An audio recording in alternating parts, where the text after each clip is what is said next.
Madame Le Pen, tout à l'heure vous disiez je suis candidate. Vous êtes candidate à l'élection présidentielle de 2017 Faut pas être sectaire, vous savez.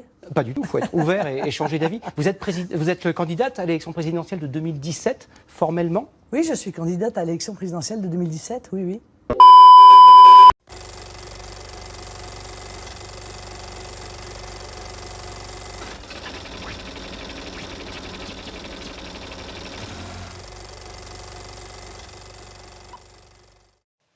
Chers citoyens du monde, à l'heure où nous sommes, notre monde est en train de mourir. Ceci n'est pas un message d'espoir, mais bel et bien la vérité. L'air est pollué, l'eau est empoisonnée, les animaux sont en voie de disparition. L'économie s'effondre et nous restons ici, immobiles, spectateurs de notre propre destruction. Dans notre société actuelle, nous sommes les marionnettes des plus grands, qui eux-mêmes se retrouvent à être le jouet des grandes multinationales. Aveuglement, nous entendons et suivons leurs promesses, pour finalement les intégrer dans notre quotidien. Change le monde, disent-ils chaque jour. Et pourtant, qui est parvenu? Et l'argent, qu'est-ce que c'est? L'argent, c'est le pilier de tout cela.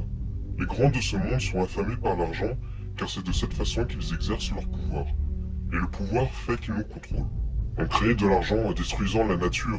Au lieu de laisser les arbres créer l'air qu'on respire et nettoyer l'air du carbone qu'on fabrique, nous les rasons pour en faire des billets de banque, avec lesquels on pense pouvoir tout acheter. Qui dit argent, dit inégalité. Qui dit inégalité, dit jalousie. Qui dit jalousie, dit violence. La violence fait maintenant partie de notre mode de vie. La télévision la répand. Tous les jours, meurtres, attentats, suicides sont montrés à la télévision. Cela ne nous étonne même plus. Des inégalités? Eh bien oui, parce que de nos jours, être une vedette de la télé-réalité ou un joueur de football rapporte plus que travailler 35 heures par semaine. Je pense au joueur de foot argentin, Lionel Messi, qui gagne jusqu'à 65 millions d'euros par an, soit plus de 450 000 fois plus qu'un enfant travaillant 12 heures par jour dans une usine lugubre et insalubre au Bangladesh. Tout cela est le fruit de la société de consommation. Nous, en tant que consommateurs, ne faisons pas attention à l'origine de nos vêtements, ni de notre nourriture. Les grands supermarchés français, Auchan, le Leclerc ou américains comme Walmart ne s'en préoccupent pas, car ce sont eux qui en font les bénéfices. Les bénéfices de la surproduction ou faire plus gros, plus vite, plus beau, sont devenus un dilemme pour les agriculteurs qui saturent leur champ de produits toxiques. On passe notre temps à grignoter des sachets de produits à base d'OGM, alors que l'épicier du coin ferme dû au manque de clients. Si nous réduisons la vie de la Terre en 24 heures, nous n'aurons vécu que 3 secondes. Et en 3 secondes, nous avons détruit, saccagé cette planète comme aucune espèce auparavant. Nous sommes le cancer de la vie. Nous nous définissons comme des êtres intelligents grâce aux avancées technologiques et aux inventions que nous innovons tous les jours. Oui, nous avons créé des fusées pour voyager dans l'espace. Oui, nous avons réussi à diviser les atomes, mais cela a aussi causé la création des bombes atomiques. Nous avons inventé la voiture et le portable pour nous rapprocher, alors que nous n'avons jamais été aussi éloignés l'un de l'autre. Si nous étions intelligents, nous ne serions pas étonnés de voir les tempêtes, les tsunamis, les ouragans, de plus en plus courants et violents. Nous ne serions pas étonnés de voir les icebergs fondre, le niveau de la mer augmenter, les différentes espèces disparaître. Car oui, dû à la déforestation, le réchauffement climatique et la pollution, dans le futur, il n'y aura pas de tigres, de rhinocéros, de gorilles ou d'ours polaires. Nous ne remarquons pas qu'en détruisant la nature, nous nous détruisons nous-mêmes. Nous sommes déconnectés de ces réalités, conditionnés à accepter tous ces débordements. Le regard détourné de ces situations, de nos irresponsabilités en tant que citoyens. Les médias dirigent et influencent nos pensées et nous mettent à distance avec la réalité. Les questions environnementales sont balayées, jetées, ignorées devant notre ego, l'argent et la politique. Un virus est ancré au sein de notre société. Ce virus, nous le nourrissons et nous le vivons. Aujourd'hui, nous vivons dans une fantaisie. Des émotions à coups de j'aime sur les réseaux sociaux, des histoires d'amour à coups de match, des lavages de cerveau. On met sa vie en scène pour le regard des autres, et on soigne le tout avec des pilules. Une le matin, une le soir. On traite le problème au mauvais endroit, et on fixe les priorités au mauvais endroit. À l'heure d'aujourd'hui, c'est à nous d'agir. Il n'y aura pas d'annonce médiatique, pas de discours politique. Cependant, l'horloge tourne, et il faut agir avant qu'il ne soit trop tard.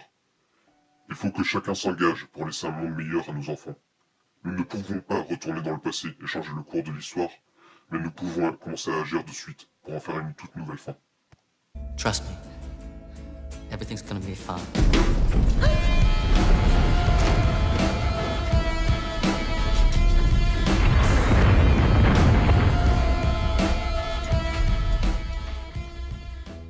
C'est notre devoir de protéger la nature de ceux qui ne voient pas sa beauté. C'est notre droit de manger des aliments dont nous pouvons prononcer ses ingrédients. Boire de l'eau sans avoir peur de tomber malade. Respirer de l'air propre, sans pollution. Nous pouvons nous réunir et répandre une vague d'amour, de paix, de liberté sans expression. Mais c'est à vous, oui, vous qui regardez cette vidéo, de faire l'effort. Il n'y aura pas de Superman qui viendra à notre rescousse. Alors éteignez vos portables, vos ordinateurs. Regardez la beauté de la nature qui vous entoure. Voulez-vous que cette nature disparaisse à cause de nous? Voulez-vous voir vos enfants en être spectateurs? N'attendez pas que quelqu'un amène le changement. Pensez à être le changement. Il y aura peut-être une voix qui vous dira que c'est inutile, que c'est trop tard. Il y aura une voix qui vous dira que vous gâchez votre temps, votre énergie. Mais je vous dis de ne pas l'écouter.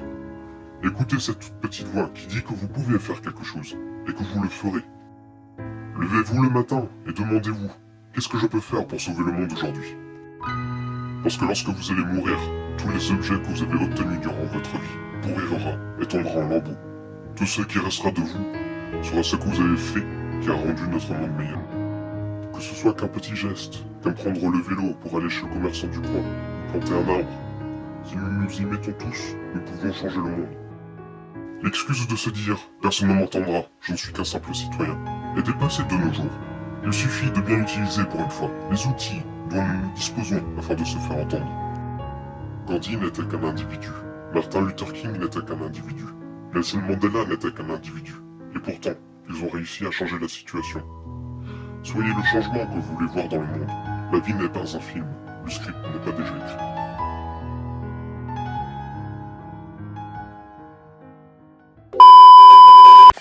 Et c'est à regret la fin de ce journal. Dans un instant, le tirage du loto, la météo toujours très agitée d'Evelyne Delia, avant Nicolas Canteloup et Nico Saliagas. Place ensuite à votre nouvelle série formidable, Le Secret d'Élise, avec entre autres Benabar. Demain à 13h, Jean-Pierre Pernaut. Je vous retrouve avec grand plaisir à 20h. Bonne soirée à tous. À demain. Retrouvez toute l'info sur le site et l'application MyTF1 News.